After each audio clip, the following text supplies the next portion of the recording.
Assalamualaikum warahmatullahi wabarakatuh. Innal hamdalillah wa salaman amma ba'da. Sahabat-sahabatku yang dimuliakan oleh Allah, alam semesta seisinya ini tidak ada artinya apa-apa dibanding dengan Allah. Berarti tidak ada sesuatu pun yang mampu menampung adanya Allah. Segalanya tidak bisa menjadi tempat semayamnya Allah, kecuali hati hambanya yang beriman. Maka di sanalah Allah bersinggahsana. Hati orang yang beriman adalah rumah Allah. Dan karena itu hati merupakan amanah ilahi untuk kita jaga jangan sampai terkena kotoran dunia. Oleh sebab itu hati harus kita jaga, dirawat, dirias biar menjadi elok. Hati kita adalah ruang di mana pertemuan biologis munajat antara hamba dan Rabb-nya berlangsung.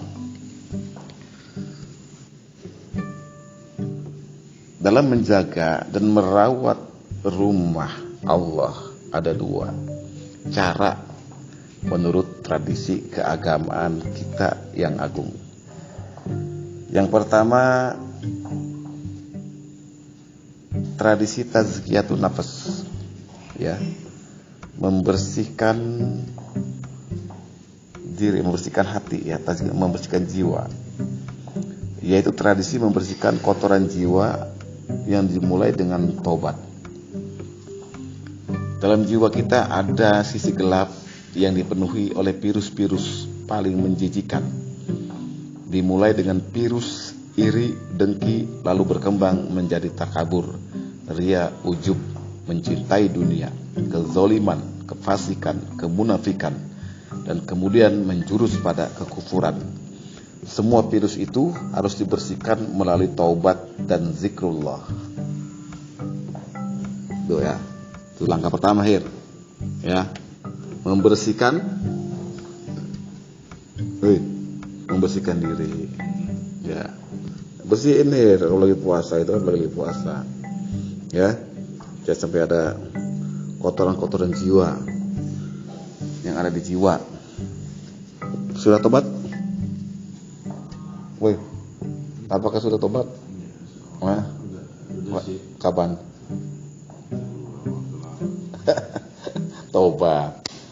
Tobat ya. Tobat. Membersihkan diri. Takholi masuknya itu. Ya, taubat itu takholi. Masuk kepada tahali zikrullah. Ya. Dari sinilah muncul paradigma kedua melalui tathhirul qulub, ya, mensucikan hati, yaitu mensucikan hati melalui riasan etika atau akhlak hamba dengan Allah Ta'ala. Penyucian hati berbeda dengan pembersihan jiwa. Kalau penyucian hati lebih menekankan pada riasan pasca pertaubatan, lalu memasuki wilayah spiritual dengan riasan-riasan makomat demi makomat, ya, riasan makomat demi makomat, ya. Sedangkan pembersihan jiwa adalah upaya untuk melakukan asketisme secara total. Asketisme apa ya? Asketisme. Apa tadi kalimatnya? Kalimatnya bahasanya apa tadi? Sedangkan pembersihan jiwa adalah upaya untuk melakukan asketisme secara total. Pembersihan jiwa apa gitu? Ya, pembersihan jiwa itu pembersihan secara keseluruhan gitu. Banyak jalurnya. Ada yang dengan cara tobat, gitu loh, pembersihannya, juhud, waro, dan sebagainya, gitu. Paham? Ya.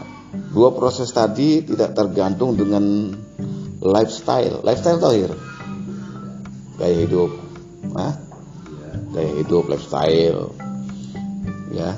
Dua proses tadi tidak tergantung dengan lifestyle dan penampilan orang per orang. Ya kan, ada orang yang pakai compang-camping, ternyata dia kasih Allah hatinya bersih. Itu kan, ada yang pakai kalung bahkan ya kan, tapi hatinya bersih, pakaiannya lepis kayak kayak preman, gak taunya dia jiwanya bersih gitu. Jadi tidak tergantung pada lifestyle-nya. Ada yang pakai jubah, ternyata ya kan sendiri. Ya begitu. Ya, tidak bergantung pada itu, ya. Dan penampilan orang per orang yang berjenggot panjang lah, apalah, berjubah serta tasbih di tangannya, belum tentu, ya, belum tentu orang suci atau sufi, belum tentu itu. Siapa tahu dia dengan jubah atau jenggot malah tumbuhnya ria, ya kan, takabur atas nama syiar gitu. Siapa tahu mereka yang berpenampilan necis dan perlente malah lebih dekat dengan Allah, ya kan, ketimbang Anda yang memakai baju religius kayak gitu, ya. Nah, dalam wilayah ruhani spiritual, baju dan bendera haruslah dilepaskan. Baju dan bendera harus dilepaskan dalam wilayah spiritual tuh, ya. Bahkan prestasi amaliyah sebagai tempat gantungan masa depan dan akhirat harus dikubur habis, gitu loh. Paham nggak? Bahkan prestasi amaliyah sebagai tempat gantungan masa depan dan akhirat harus dikubur habis. Jadi kalau zikir udah Allah aja, ya, jangan mikir ke depan Allah, jangan mikir itu, gitu, ya. Jadi hanya Allah lah tempat bergantung kita, bukan amal perbuatan, prestasi ibadah, dan bukan pula hasrat luhur bahwa kita sedang beramal itu bagus. Itulah indikator bahwa kita berada dalam lindungan ilahi. Tetapi sebaliknya, ketika kita sedang berbuat maksiat dan hina, itu pertanda bahwasanya kita sedang dihinakan oleh Allah. Nauzubillah min dzalik. Kelak jika dua cara pembersihan dan penyucian itu berlangsung, kita akan memasuki ruang zinatul asrar.